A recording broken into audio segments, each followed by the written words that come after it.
here, you have one Rotarian in the group, and the other people are from the area who are invited by various Rotary groups to be part of the team. Paul happens to be their leader. Everybody, for some reason or another, is a police officer, maybe. And so, Paul, I'm going to turn it over to you. You can introduce your team, and you got your presentation, and go through it. Excellent. And I think we're going to be the guinea pigs because I guess it's the first one you make. The first one in front of real people, yeah. Take care. Okay, no worries, yes.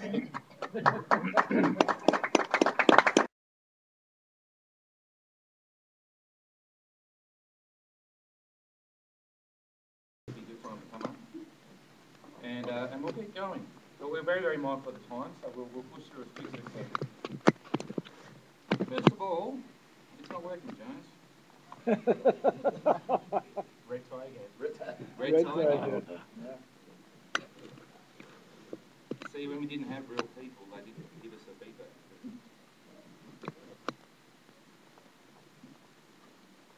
Okay, keep going. Look, I'll give you a little bit more about me. My history with Rotary goes back 20 years. In fact, 20 years this year. I was a US exchange student to Tacoma, Washington. And that's really where, well, I call the gift that keeps on giving, that brought around the changes in my life. And certainly my exposure to Rotary. So I guess the Americans have a lot to blame for me, I guess. So with that, I went back to West Australia. I became a police officer back in 1995, handed my brain and spine in. And from there, really never looked back. I never ever lost touch with Rotary. And it was when the time was right, my Rotary Club out there grabbed me and said, okay, it's time to become a Rotarian. And I did. For a period of time there, I had to drop off. I got transferred to a place called Shark Bay. Not the end of the world, but you can see it from there. And with Shark Bay, there was no Rotary, so I had to drop out of that, which was a shame. However, what it did do was open a door for me to be able to go on group study exchange. So I was lucky enough in 2007 to take off to Yorkshire, England, and well, red tide's on for another week. And certainly from there, we were. I got my group study exchange. I came back and obviously became a Rotarian. So you've already had an introduction, but we'll certainly get them in now anyway. Aaron Biggs, Jared Murphy, Taryn Werrick, and Jeremy Jones, all officers of the WA Police. I'm certainly very, very proud to have these guys on my team. I know when the opportunity came up, I found out that you're going to lead, or you have the opportunity, you're going to be interviewed with 19 other people to lead a team of police to America. It was clearly a no-brainer. I had to get on board that. So certainly very, very proud of the guys so far, and very, very privileged to be here. My district governor, Bob Cooper, sends his regards, as well as my president, Richard Ross.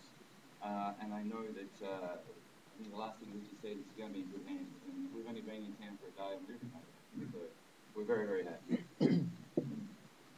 A little bit about my family before we get going through the group. I always love an opportunity to chat, so I thought I'd just sneak a few little slides in. My kids, yeah, she's losing teeth by the dozen, and so did my bride, Jodie. It was interesting when I did my 2007 GSE exchange, little Maddie man was 6 weeks old.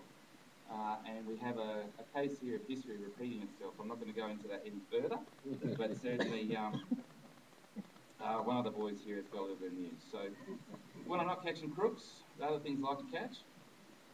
And certainly, I put that one in. I know you think it's a young-looking bear, and it is. That's the same when I was pulling out the Alaska River, or the Yetna River up in Alaska on Youth Exchange. So I was still having a ball back then. Me, myself, professionally, I am actually the officer in charge of Margaret River Police. It's a town of around about 12,000 people. I have 9 officers working for me. Well, at the time anyway, Jones is one of them. And certainly it's a very, very busy spot. We're very, very busy spot. We have about 1.5 million tourists that come through every year. So it certainly keeps us on our toes. But look, I'm really not going to go in. It's not about me, it's about the team. These are the guys that you need to speak to. Here. And so I'm going to hand you straight over to Aaron. Great. Thank you very much. First, let me start by saying it's a privilege to be here today and have this opportunity to speak to you. As Bear said, my name is Aaron. Got a little Bigsy up there. Pretty much everyone in Australia has a nickname, hence why Bear, Jonesy, Chucky, Spud, and Bigsy. So it's just something that happens.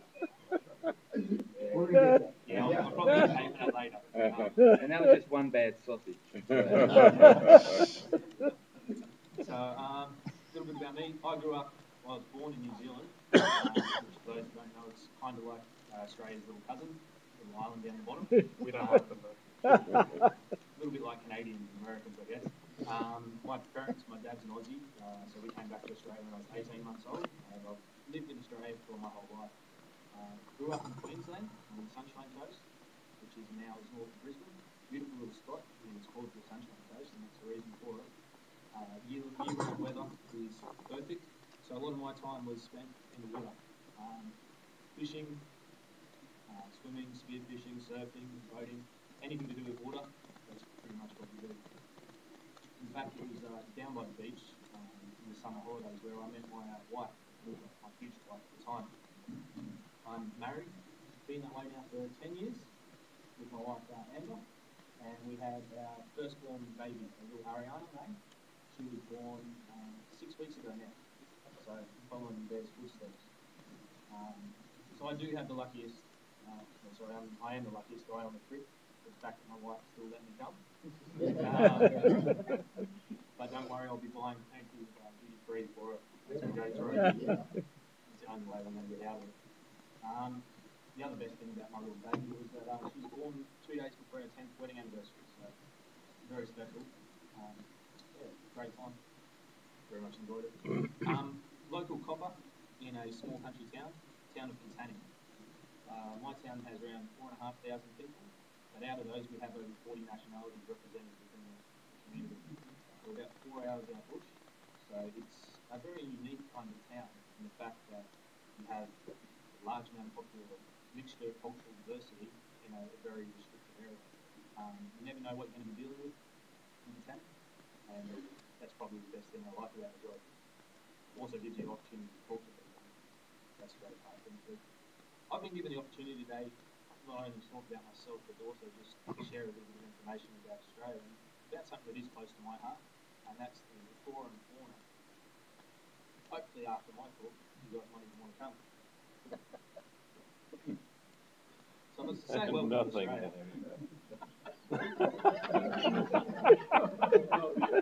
Big thumbs. I'd love to have you. There's not a lot in the middle.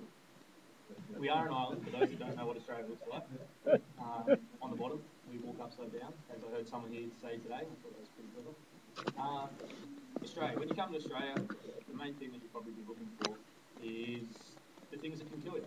I mean, that's what Steve Irwin was so famous for, jumping around, rolling around with the crocodiles and the snakes and whatnot. So I do have some facts here. When it comes to our snakes, there's around 400 different varieties of snakes in the world. Australia has 140. Now, out of those 140, out of the 400 snake varieties in the world, the top 25 most poisonous, 20 of them live in Australia. Ooh. So, including all the top 10. It's something that we're pretty proud of. But snakes aren't the most prevalent of our poison species. When it comes to spiders, we have over 2,000 spiders in Australia. Our most famous spider would be the redback spider, which is a relative of the black widow spider, which I understand is down over here. Hopefully not under every chair like the redback, but that's all right, we're used to dealing with those. But if you did think of animals in Australia, most people would think of either the crocodiles or the snakes or the spiders or the stingrays or the dingoes. But we do have some other gorgeous ones too. Now, the most iconic would be the kangaroo. Instead of racing on the beach as every day, they don't work. But the one animal that truly symbolises what it is to be in Australia would definitely have to be the platypus. Now, this thing has the feet of an otter, the bill of a duck, duck of a milk, has the tail of an otter, it lays eggs, and it's a mammal. There's only 3 mammals in the world that do lay eggs. and this is one of them, and it's pretty much a very unique animal, not just for Australia, but for anywhere. I think it really summarises what it is to be an Australian, the fact that it's a bit of parts from everywhere, all jammed into one animal and thrown out on the world stage, and everyone's scratching their head wondering what we are. The reason why we do have such an interest in mixed animals is primarily due to the landscape of Australia. Now, we do have snow, contrary to popular belief. We do have enough water there for snow to fall in certain places. But the most of it is the red of the outback, most symbolic. There's Ayers Rock there, full of root. Now, Australia, we have everything from the northern tropics, with the humidity, Kakadu, all the great water pastures up there, down to the eucalyptus green mountains behind Victoria. It's a great place to come and see. There's lots to do. Promise the spiders and the snakes won't get you. The crocodiles are always up for a roll. So if you do want to come down, please, we'd love to see you. Now I'd like to pass over to my good friend Spud. Now, luckily for me, I've got the hardest task is that I have to follow up the funniest person on the team, so probably won't get as many laughs. As it said, Jared Murphy, everyone calls me Spud. The only person that calls me Jared is my wife, and my mother doesn't call me Jared. She actually has a different name for me, like the rest of my family does. So it's another nickname. I'm 44 years old, so I'm the oldest person on tour. So far, I've probably been the most responsible, but that's probably changed in the next few days. You know, we've settled into Virginia. I'm looking forward to sample some of the beers. Personally, I've been a police officer for 24 years, so I'm just over halfway through my career before I get active to my superannuation that I'm going to have when I turn 65. Most of that time has been spent in regional WA or in the southwest. I've only worked in the Perth metropolitan area for probably about 3 years out of those 24. I don't really want to go back to Perth at this stage. If I'm promoted above my rank of sergeant, the same as there, then it's more than likely I'll have to go back to Perth. So, personally, I come from a family of 5 kids. I grew up in the town of Geraldton. This is my little family I've got now. So, I've got a wife, my wife named Kelly. She's a dental therapist, we've been married for 18.5 years, and then 2 kids. So, the one there in the bottom right, as you see it, is probably the most recent. That's the start of this school year. We start our school year in February. So I have Lily is 8 and Lily's 4, about to turn 5 very shortly. So if you didn't see any photos of me at work like you did with Aaron, I've been a traffic copper for most of my life. I was just recently in charge of 14 staff at a traffic office for about 4 years. In the last 6 months, I've taken over a new role as a staff officer for a superintendent. So basically, I'm a personal assistant to the boss of our police district. So this is my family again. We've been on a few holidays. This one over here is back to Pictures Country in Queensland. These are my kids helping me watch the car. This is my son decides it's much better as 50 feet in bucket than this one here. And most of my time is spent with my kids doing things. I've got a treehouse over there. When I'm not at work, I spend time with my kids. I spend time at school. I'm the president of the Brumley Primary PNC, which is the PTA, where my kids go to school. I'm also on the school board as well, and I was deputy chair of that school board the last couple of years, and I'm also running the subcommittee from that school board as well for some parking and traffic issues that we have. So my time is spent at home, at school, and at work, and more times than not, I feel like I'm actually spending the time at school than anywhere else. So that's about my family. Western Australian Police. As you see from the growth, it's actually the single biggest policing jurisdiction in the world. It has been that way for over 160 years. WA Police was formed back in 1829. So the Swan River Colony was founded in 1829. Governor Stirling threw a few part-time coppers together and said, go out and do what you need to do. It wasn't until about 1853, so not that many years ago, compared to the history in this country, that WA Police was first formed. There were given our police regulations back then, and some of those police regulations we actually still adhere to now. There are 5,700 sworn officers. All us 5 are sworn police officers, so we swear to uphold the Queen's peace and protect life and property. So that's what we're about. The structure is that there is 14 police districts in the whole of the state, and there's 150 police police stations. So we have a population of about 2.2 million people in Western Australia and 5,000 settlement properties. Probably not that many. You see up there the singular grant. So there's two of us with the 3 stripes. There's only one with the 1 stripe. And then these 2 other people here, they're the ones that we throw out to the wolves when the going gets tough. We throw them out first, and then we come out once the smoke's cleared. This is the way it should be, isn't it? Right? Cannon fodder, absolutely. Cannon fodder. And you also see our police emblem, and we all have our little typings on with them on there. So this is our symbol. Obviously, the crown is because we are part of the Commonwealth nation, so we still have the Queen as the top. We have the laurel wreath, which is the from Greek mythology, I think, which is achievement of valour and victory. We also have the 5-pointed star, which basically says that a police officer is ready to go anywhere at any time just to do their job. And then, of course, our state emblem, which is the kangaroo paw, the black swan, and the 2 kangaroos. So that's what our badge is. That's on our hat badge, and that's also on our badges that we wear on our uniform as well. So we are a fairly big organisation. It's a significant budget. We have a lot of special areas, as you can see, a wonderful traffic car doing donuts on the gravel. But we have an air wing with a brand new helicopter, and that's not actually on there. And a water police section, mounted section. We have a canine section. At forensic, we have a very big forensic section, and they are all sworn police officers, unlike a lot of jurisdictions in the world. So that's me. I'm going to hand over to Karen. Chucky. I thought it was going to say Taz up there, but Chucky is apparently. Laughing at change. The Chucky story. I live about half an hour from there in Jeremy. I went to, they had like an agricultural show. I had some food from a cart there. It was a German sausage, and it made me ill, and I threw it up everywhere. I just think it's the funniest thing ever. But I'm not sure why. Me and the parents were up on the plane. Okay, so I am 25 years old, and I've been a police officer for the last 6 years. I joined at 19, and as soon as possible let me can join. It's the youngest that can become a police officer. I'm not married, but I do own my own house, and I live in a little city about 2 hours south of Perth, the capital, which is called Oxford. It's a beach community of about 20,000 people. I went to the police academy in 2007, and I currently work at a station called Woodbridge. There's about 60 police that work there, and we police about 60,000 people. I work in a section that's called General Duties, which means that we're the first response.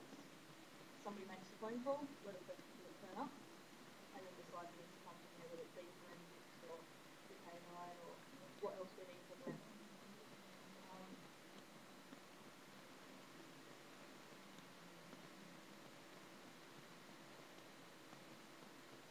Outside of work, I enjoy photography and surfing. I've travelled extensively throughout Australia. I've been to Europe and 2 of 12 countries around the Boston and Eastern. Usually my surfing and my photography dictate where I'm going to go. I'm not a very good surfer, but I do try. Whenever I travel, I do find that Australians are known for being very friendly, outgoing, and very laid back, which quite helps me with a great sense of humour. The majority of Australians live in coastal areas because of the Australians known as the outback.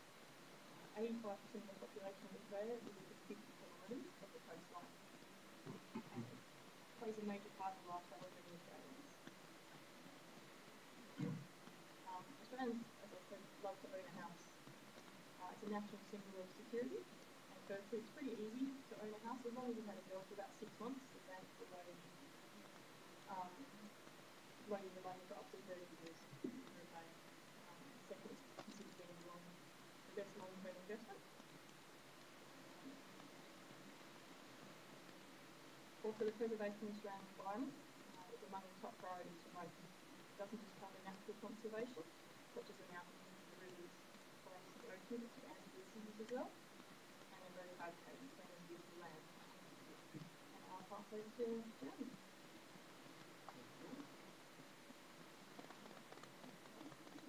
Alright, my name's Jeremy Jones. Yeah, can't come up with a nickname. We just get called your surname and throw an EY or a Y at the end of it. I'm Jonesy, as is Big Z. So yeah, I'm commonly, I don't think anyone in my station actually knows my first name. So refer to me as Jeremy. I've been in the Dubbo Police now since 2008. I'm about to get a strike. Hey. But I'll still be a cannon fodder anyway, so it doesn't matter. I am stationed in Margaret River. I'll go into a little bit about that in a second. Quickly on my family. Top left is my grandparents. I grew up mainly with my grandparents because my parents own their own company and they work a fair bit. So I grew up with my grandparents. Lost my grandfather last year due to a really aggressive brain tumour. He was my idol and someone I really looked up to, so he's up there. Got a younger brother, I think he's 20. 6 years difference, so there's obviously a bit of brotherly love there. Down the bottom is far left is my best mate in green shirt, my cousin, my brother and my dad is at the back, and my mum and grandmother on the bottom right. My home life, I obviously live in Margaret River where I work. My beautiful fiancée Michelle on the top right. I have 2 dogs, Storm and Jack. They're both little terriers, and they call the cat the devil cat because she just likes to claw and bite us and everything like that. She might look a beauty cuddly, but not really. I've got a lot of hobbies. They call me a part-time police officer because I'm never at work. I'm always out doing my hobbies. I actually umpire international tennis. I've umpired 5 Australian Open Grand Slams. I'm hopefully going to umpire my first US Open this year. So I hope I'll be lucky later on. I've been doing that for about 10 years now and I work my way up the food chain there. To go any further, I'm probably going to have a look at doing it full time, which I'm just not prepared to do at the moment. I enjoy my job to the police too much. Got a motorbike, enjoy riding around. I love golf. We were just talking about that earlier. Look forward to experiencing a few of the courses over here. I do a bit of volunteer work for Bright Blue charity. It's actually the police commissioner of WA's charity. It all started up because a good friend of theirs, child got diagnosed with a brain tumour, and the commissioner decided he needed to do something about this and cut down his staff as well as other kids that have cancer. So the charity, what it does is raises money and purchases necessary equipment for our children's hospital to try and, 1, early detection and 2, prevention of these tumours. So I've run a charity golf day within Margaret River on the policing banner for Bright Blue and raised just over $25,000 in 2 years. I'm also a White Ribbon ambassador. White Ribbon is an Australian foundation which is there to try and stop domestic violence in the community. I'm an ambassador for that. A bit about Margaret River. As Bear touched on it, there is 9 staff there, Bear being the OIC.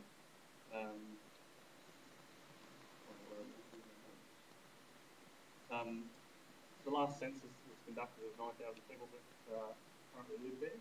We get between 1 to 1.5 million tourists a year. So the population isn't really the ones we're policing, it's more of the tourists coming down. It's located 277 kilometres, which is 172 miles south of Perth. It's about a 3-hour drive. So very beautiful place. The surrounding area is the Margaret River wine region. I think we worked out about 70% of the wine throughout Australia. Not confirmed, but I think that's where we got with that. Trying to work that one out. It produces 3% of the wine in Australia, but of the wine that it does produce, it's in the top 25%. So very, very small production, very, very high quality. Nearly, just put it in perspective, nearly 5,500 hectares, or 21 square miles, is under vine within Margaret. We've also got the Brownup Forests, which is your bottom right. That's home to the 3rd tallest tree in the world, being the carry tree. It stands at 60+ metres tall, or 196 feet tall. So that's another popular tourist destination. It's got beautiful beaches, as you can see there. And we also hold an international surf event, which is just past and becoming quite an attraction. I'm going to talk a little bit about the unique facts of Australia.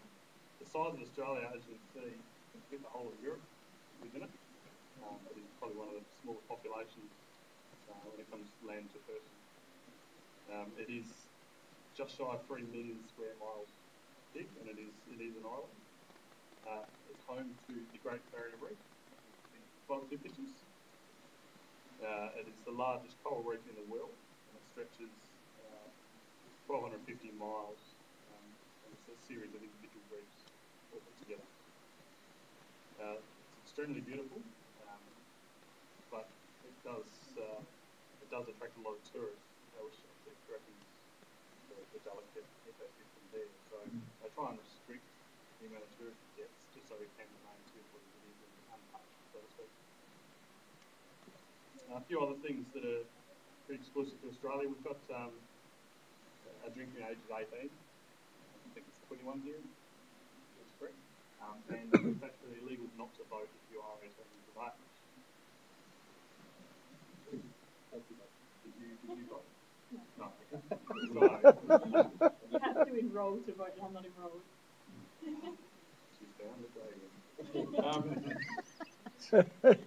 Now, the capital city of Australia, which is the top right, is Canberra. It's not the biggest city in Australia. Our two biggest cities are Melbourne and Sydney. The reason why Canberra is the capital city is because Melbourne and Sydney couldn't get over the differences and try and work out who was going to have the capital, so they decided Stuffy will build one in the middle, and that's why Canberra is now our capital. The top left picture is the Melbourne Cup, called the Race That Stops the Nation.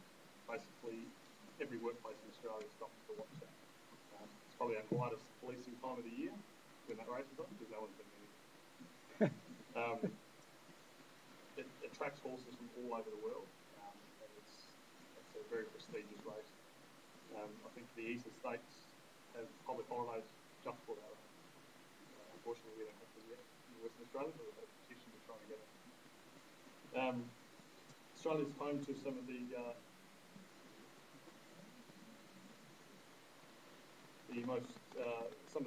really good man-made structures. The bottom is a picture of the Sydney Harbour, with the Sydney Opera House and the Sydney Harbour Bridge. The bridge is a steel through bridge across the Sydney Harbour, which connects the North Shore and the Sydney CBD, and it holds vehicular, bicycle, pedestrian, and train, rail traffic. The bridge is designed under the influence of the helicopters in New York. And it was the world's widest long-span bridge, turning 160 feet wide. The bridge in the harbour, a rather iconic image that you'll probably see wherever you go when we're talking about Australia. Right, that completes the presentation. This group is very, so we're Australian, we're open to communication, to answer any questions you have. Our email addresses are either on here or there's a brochure on your table next to your seat. If you have any questions or you want to touch base with us or talk with us anywhere down the track, feel free to drop us a line on the email. We've all got US mobiles if you want to talk to us while we're here. Now, jump on the Facebook page. If anyone's got Facebook here and they want to follow our journey, we're uploading pictures daily and telling people where we are, just so people back home and also people over here can. I know we've got a few host families already who touch base with us through there. On that, we'll open the floor to any questions. I know a couple of you mentioned the tourists that you get. Where are the majority of the tourists from? All over the world. All over. Majority? Yep, absolutely everywhere. We have a lot in Margaret River, being a wine country. We have a lot of backpackers. France is a big one for us. Anywhere from Europe and England, they come across and actually work on the vineyards when it's great picking time. So they'll hang around for a couple of months and then get amazing discoveries. Any other questions? You have a number of United States Marines visiting there now. How has that affected you? Well, they're the top end of the country, so yeah, they haven't. They're up in the Northern Territory. They're right up in the middle. And I can't really speak for the Northern Territory, but there is such a good symbiotic relationship with Australia and the US. Anytime you guys have jumped into any sort of conflict, we're right in there as well. So you know, I don't think it was a little bit of news, Marines landing, and now it's life goes on. We have more issues with the US Navy coming in, especially with their aircraft carriers that are nuclear powered. It's more of, it's not so much the people coming in, the protesters that try and stop the ships from berthing. So to have a Marine base in the Northern Territory doesn't affect us any more than it would a US carrier group coming in for a couple of days. Yes, I just want to say that thank you for your service to being police officers. I know that's a duty that requires a lot of personal sacrifice. I'm interested to know what kinds of crimes and what kinds of issues that you have to deal with in your area. Mostly on the area by area then, because there's different issues across the country. So I'm based in what's called a rural town, bush town. It's a little bit of a hard to do town. We've got a large population in regards involved in the farming. A lot of sheep and wheat, grain is produced in Katanning. The crime that originates there, however, are from the people that aren't working, and we do have a large percentage of our population that are unemployed, just through their own personal desires, I guess.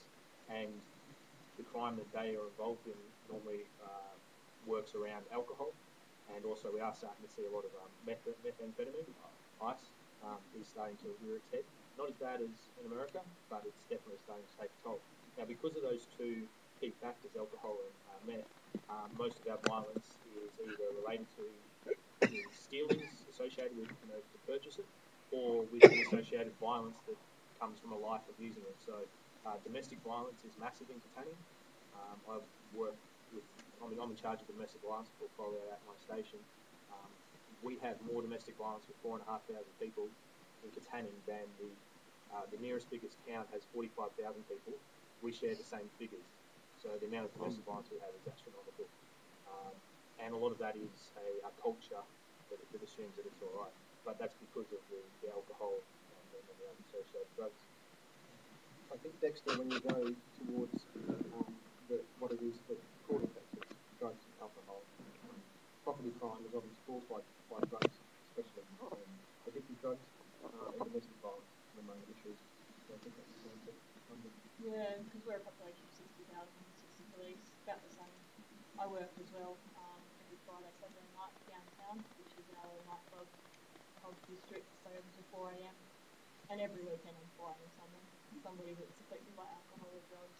We don't know. There's no respect for us as well on the street. But, yeah, we have some massive powers to move people along and arrest people for being drunk.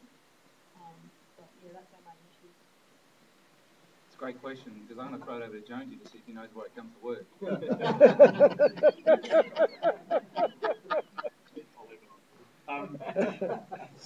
Domestic violence is pretty big in Margaret River as well. Australia, or Western Australian police, probably has one of the toughest interpretations of domestic violence. So basically, if we attended a house, there's a brother and sister there, and they're having an argument, or for instance, a mother's telling their child off, then we have to attend because someone else has reported it. That's classed as domestic violence for us. So that does inflate our figures a little bit, but definitely there is a fair bit of domestic violence, and the majority of it is drug and alcohol related. Margaret River being wine country, we get a lot of alcohol affected people.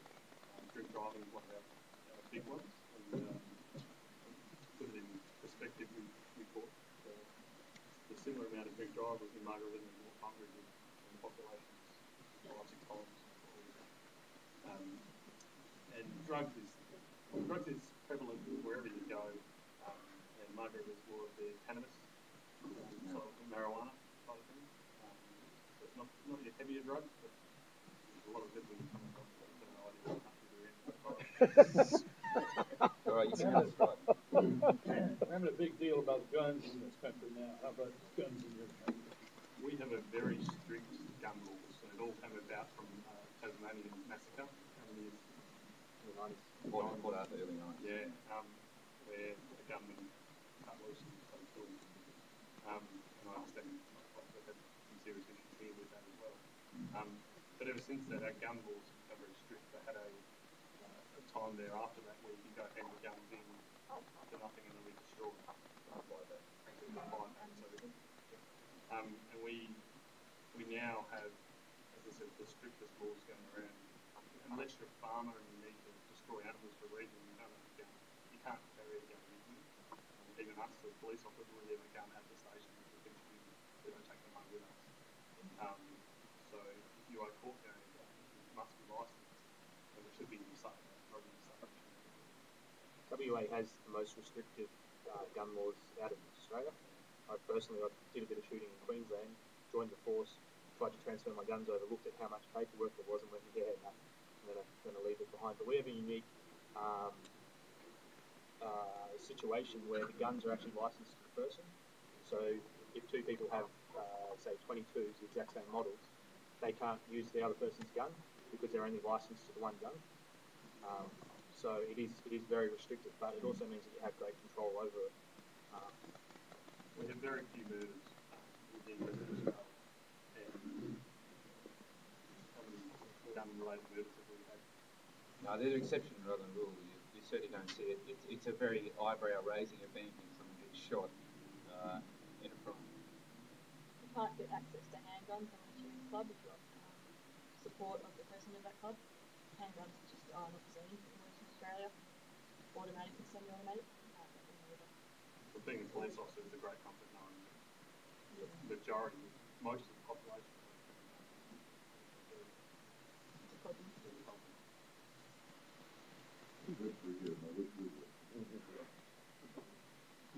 Okay. Thank you very much.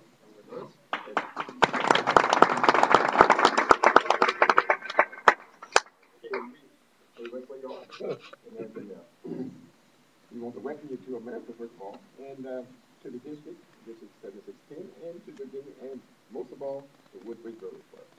And we thank you for what you're doing. Not only in this state, we thank you for coming here, because I know the volunteers there. We thank you very much. We appreciate that. And with that, we have some small tokens. We don't have nothing to pay you, but we thank you for being here today. And what we will do, I'll let everybody know, thank you to the Woodbridge Rotary Club, one of our Woodbridge Rotary banners, and a nice little paperwork that you look for that. So if we ask our district governor to come help with the presentation. They already said they're going to get more suitcases to take with them. Yeah. Good job. That was good. Good. Dixie, you squared away. I love that. What is it? Chuck. All right, Chuck.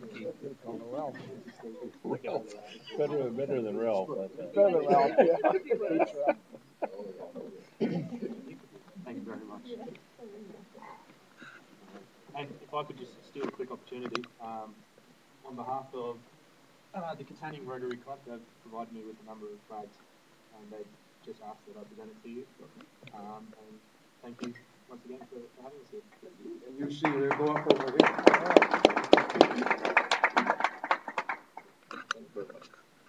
All right. Thank you. Okay, I have any other announcements?